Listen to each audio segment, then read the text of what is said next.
This region in Spain might just be Europe's best destination for foodies. Welcome to the Basque Country, home to incredible seafood, lively pintxos culture, and world-class local wines. In this video, I'm taking you around two of the region's most vibrant cities, Bilbao and San Sebastián. From iconic sites to leisurely evenings bar hopping, here is exactly how to spend 72 hours in some of Europe's most delicious destinations. Hi friends, and welcome to Bilbao. We've just got in this afternoon. It's only about a 2-hour flight from London, so super easy to get to. I'm actually on this trip with my sister. It's just a little bit of a girls' trip, so the plan for this video is to basically just explore Bilbao and San Sebastián, the beautiful cities, and of course eat as much as we can. We were definitely overdue for some coffee and food when we got in. Our flight was at about 8:30 this morning, so that is where we went for our very first stop, to at this beautiful little cafe that's kind of just off the side streets of the centre of Bilbao. Gorgeous fresh food. I had this tomato and ricotta on sourdough dish, exactly what I wanted. And of course we had to take the opportunity to get our very first cheesecake, and I'm really glad we shared that one because they gave us basically a quarter of the cheesecake, so not gonna lie, pretty good start to the trip. And we have just checked into our hotel. We are staying at the Melia, which is a bit close to the Guggenheim area. It's just off this gorgeous park that I'm walking in, and honestly, I didn't do a lot of research on the hotel, but we were really pleasantly surprised when we got in. The lobby is just beautiful, super grand, and they have a pool. So we've been for a swim, we've had a nice relaxing afternoon, and now the plan for the rest of the day is to really get to know a little bit of the Basque and Bilbao food culture. I have booked a food tour that is hosted by a local guide who was born in Bilbao and grew up in the area, and she's basically going to take us around a whole bunch of her favourite pintxos bars and give us some of her favourite bites, and of course pair it with some beautiful Basque wines. So let's go and eat some really good food.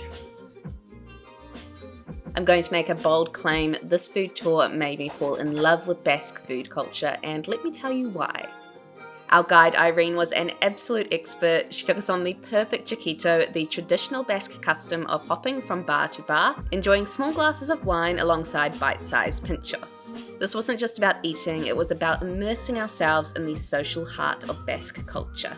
Every exquisite bite was expertly paired with local wines and of course traditional Basque cider. You'll see this poured from an impressive height, a dramatic aeration technique to enhance the flavour and create a delicate fizz. My personal highlights were an irresistible chorizo wrap with crispy potato and this rich, creamy cheese soup bursting with flavour of local Basque cheeses. What a way to kick off our time in this region.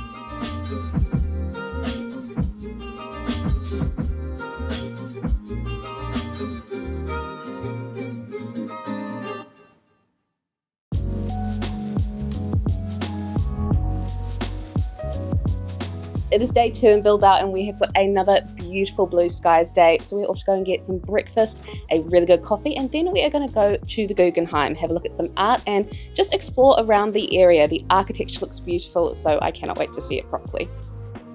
The next morning we were up bright and early for breakfast at Cocoon Cafe. The spot is quite popular, so we made sure to arrive just after opening, easily snagging a prime table outside, paired with a truly excellent cup of coffee and the most delectable custardy French toast I have had in ages. Conveniently, our breakfast spot was just a leisurely few minutes stroll from Bilbao's star attraction, the Guggenheim Museum.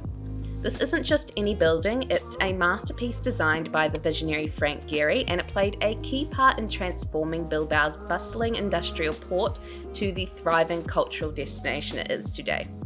In fact, the museum was so impactful that it created the term the Guggenheim effect, something that many other cities have since tried to replicate. Even as traditional art galleries aren't typically your scene, I truly believe you need to make an exception for this one, because the building itself is undeniably half the experience. Once you step inside, you will discover a thoughtfully curated and concise selection of modern art, and in my opinion, this makes it the perfect type of museum, impactful without being too overwhelming. quick pause from eating all of the pintxos because I want to share with you guys the app I've been using for the last year that has made staying connected online so much easier, but more importantly has been helping keep me connected so I can find all the good places to eat while I'm traveling. It's called Airalo and it lets you download an eSIM straight to your phone, no physical SIM card, no airport queues, and no surprise roaming fees. For this trip I used their Discover Plus eSIM, which works in 137 countries. You install it once and you are covered for calls, texts and data all year, perfect for anybody planning a few trips or hopping between European destinations this summer. I installed mine just before flying out of London and was connected from the second we landed. No scrambling at the airport for Wi-Fi or local eSIMs. Airalo is also super easy to set up, 100% digital, and it lets you keep your regular phone number. If you want to try it out for yourself, download the Airalo app today and you can use my code JessL for $3 off your very first Discover Plus plan. I will pop all of the information in the description box. Thank you Airalo so much for sponsoring the channel. Now let's move on to our next very delicious destination, San Sebastián.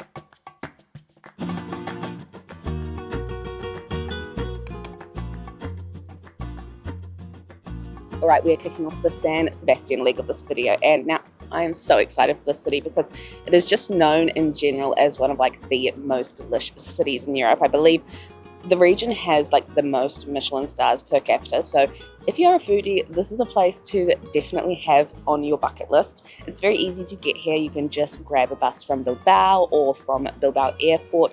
We actually have arrived in by car because between Bilbao and here we have been on the most incredible group trip through the countryside of northern Spain, eating and hiking, and I'm going to have all of that in another video which I will link up here when it's ready. But we got in last night with our group and we basically just wanted to head out and explore and eat a little bit. We went straight to the old town, which is full of all these pintxos bars, and our guides took us to some of their favorites, which I'll pop on screen because I honestly can't recommend them enough.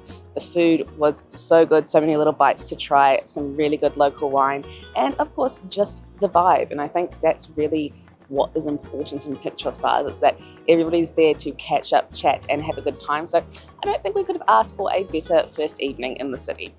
The plan for the next 2 days is basically just to have a bit of a relaxing eat and explore around the city. But first up, we need coffee because I haven't had any yet. So let's go sort that out.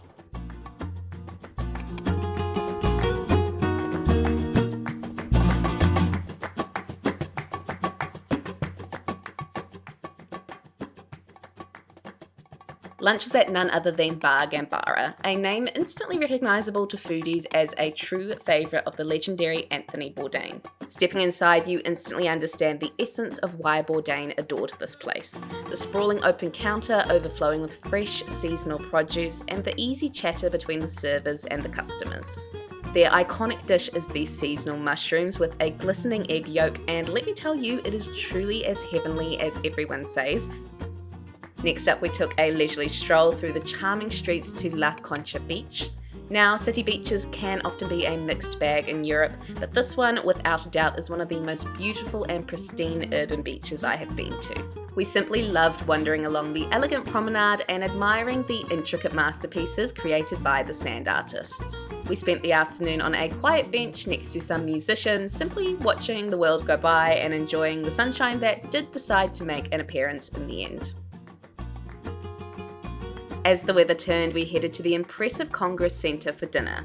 Inside you will find Muka, a restaurant run by chefs who trained at a nearby 2 Michelin-starred restaurant. Their entire philosophy revolves around the concept of cooking on fire. We went for the €65 tasting menu with a €25 wine pairing, which is unbelievably good value by London standards for this quality of dining.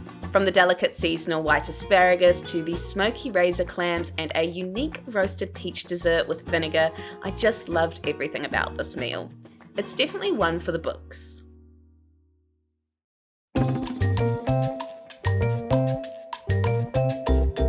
The next morning we headed to Dripper Cafe, which I would probably dub as my favourite coffee shop of the year. They take such pride and care in doing what they do exceptionally well, from the skilled baristas behind the bar to their excellent take on an Egg McMuffin. The goal for this morning was simple: to fill our suitcases with a little bit of Spanish fashion. One of the things I found most inspiring on this trip was seeing how confident the women in their 50s and 60s were with their clothing choices. I think this really reflected in the variety of independent boutiques we browsed around this morning, so I'm going to pop the names of all the shops we visited on the screen, but you can also find all the details in the description. Next, we had to liven things up a bit with lunch at Bar Sport. Everyone says not to miss this place, and I think Sport is an appropriate name because it takes a little bit of athletic effort to navigate the crowd and order at the counter. But the food is absolutely worth it, and I found some of my favourite pintxos of the trip right here. To wrap up our little girly pop day, we simply had to visit a spa. San Sebastián can be quite rainy, so if the weather is against you, this is a brilliant indoor escape. We booked massages and spa time at Foresta Wellness Spa, which is simply gorgeous. It feels like you are inside a serene forest, yet it's only minutes from the city centre. And truly, I couldn't think of a better way to end our trip than at Bar Arenales. This low-key gem felt like dining at a friend's house. They serve fresh, unfussy plates from a chalkboard menu at a wonderfully relaxed pace, all paired perfectly with local wines among some of the coziest candlelight. And with that, we grabbed a final cheesecake from the iconic Lavina and quite literally ran home in the rain. Honestly, it felt like the most appropriate ending to this unforgettable girls' trip. Thank you so much for watching, and don't forget to download the Airalo app and use my code JessL for $3 off your very first Discover Plus plan. See you all in the next video.